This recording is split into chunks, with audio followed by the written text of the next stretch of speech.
张大夫，我自从上次感冒之后，我的咳嗽一直不好，就是干咳，晚上咳嗽明显。你说我会不会是心肌炎或者心衰呀？一位患者见到我开门见山，直接就问。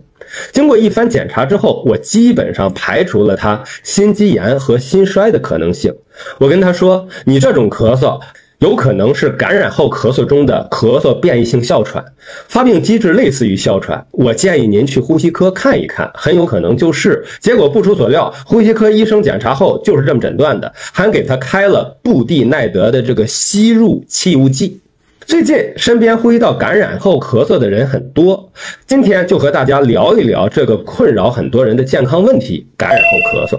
其实有些严重的感染后咳嗽，它背后往往藏着一个容易被忽视的可能，就是咳嗽变异性哮喘。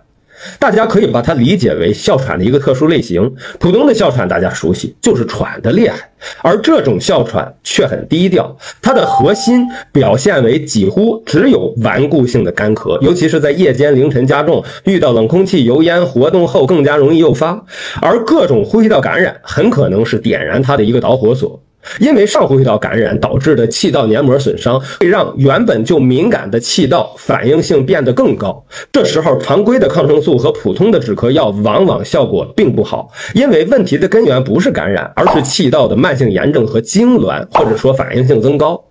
这就要提到呼吸科医生常用的一类药物——吸入性糖皮质激素，比如说布地奈德的吸入气雾剂。布地奈德的吸入气雾剂的确是治疗咳嗽变异性哮喘这类疾病的有力武器之一，它的作用不是杀菌，而是抗炎。通过精准的给药，让药物直接作用于气道，高效的消除局部的非感染性炎症，降低气道高反应性，